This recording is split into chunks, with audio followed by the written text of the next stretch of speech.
गोविंद हमसे रीझ जाएं, यही भाव लेकर के तो आप आए हैं। और सच बात तो बंधो यही है कि भगवान को धन दौलत से रिझाना संभव नहीं है। आप भगवान को 56 प्रकार के भोजन, प्रसाद इत्यादि इत्यादि लगाए तो जरूरी नहीं है कि भगवान आपसे रीझ जाए,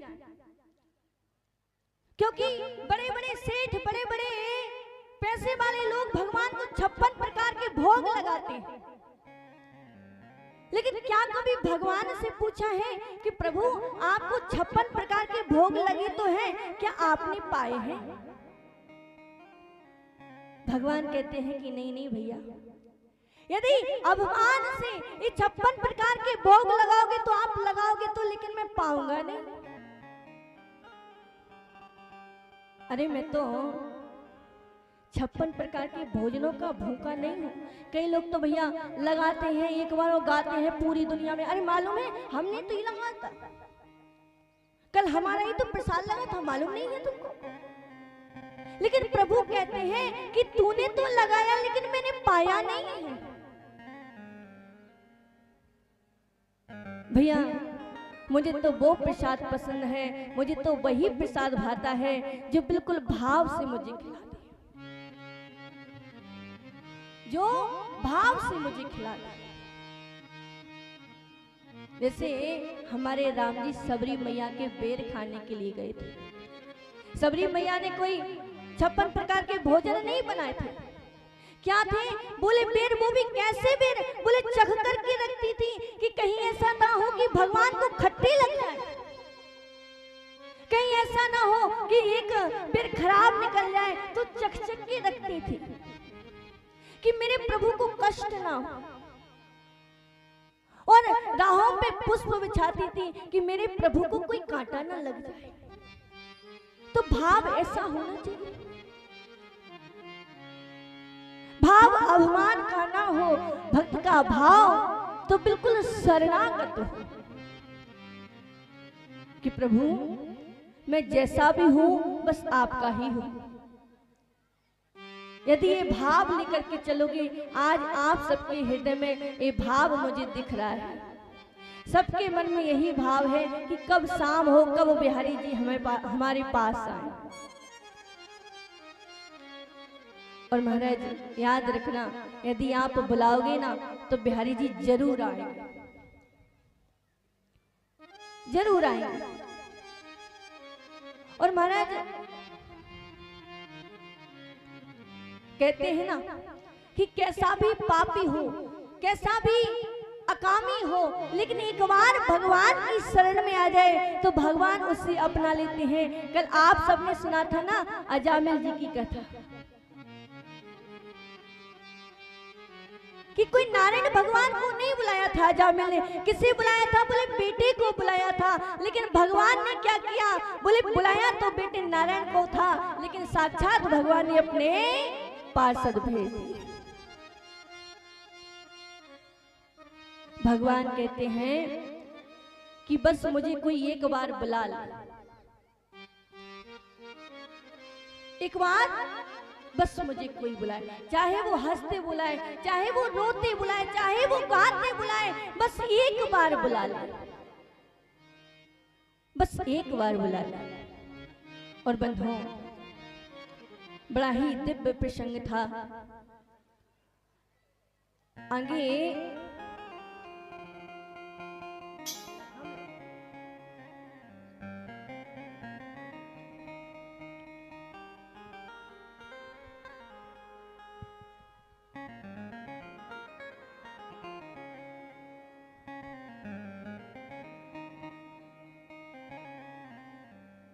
तो महाराज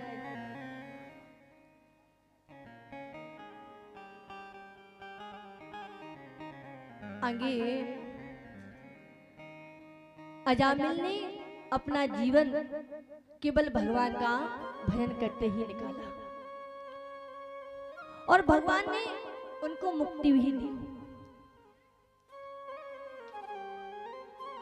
आगे वृत्तासुर नाम का असुर भी हुआ और आगे सप्तम स्कंद में भगवान के बड़े ही लाडले भक्त प्रहलाद जी की भी कथा आती है।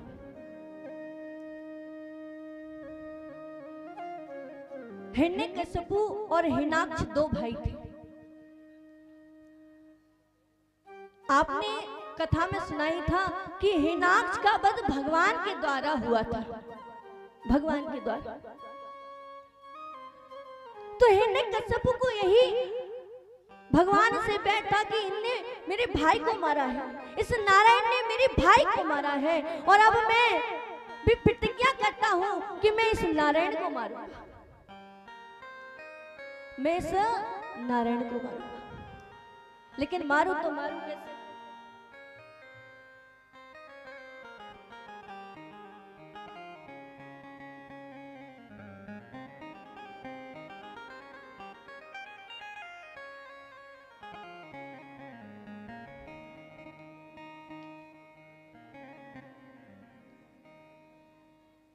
तो जिस नारायण ने मेरे भाई हिरण्याक्ष को मारा है, तो मैं भी संकल्प करता हूं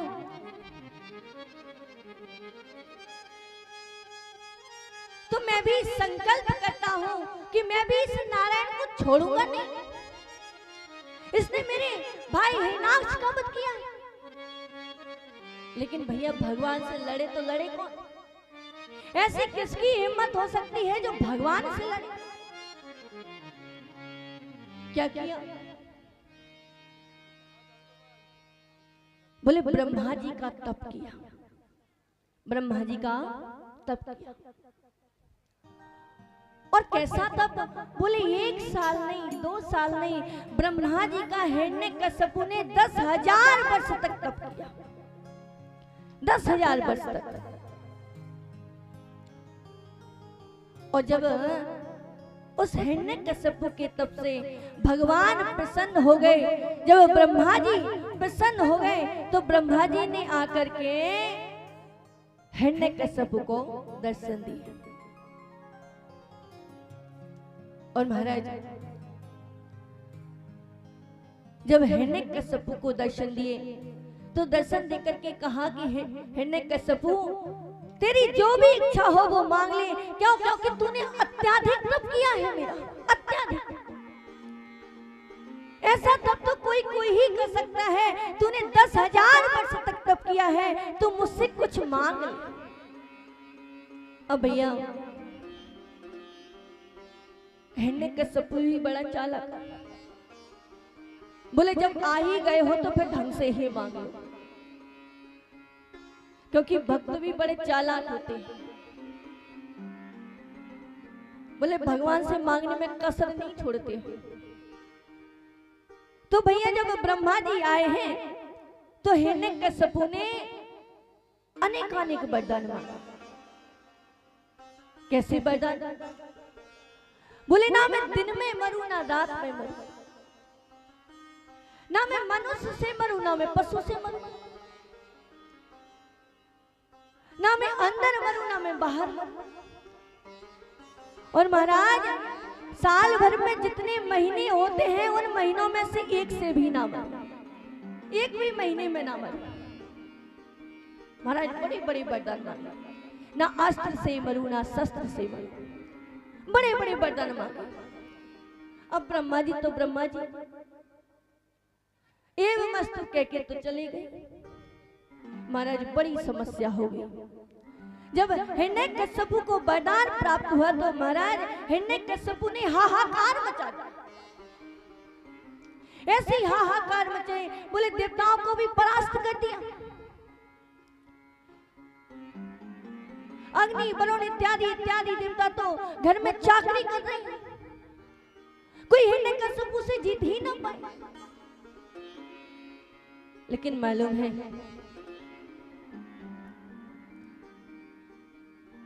इस हिरण्यकशिपु के छोटे पुत्र हैं, जिनका नाम है प्रहलाद। जो प्रहलाद जी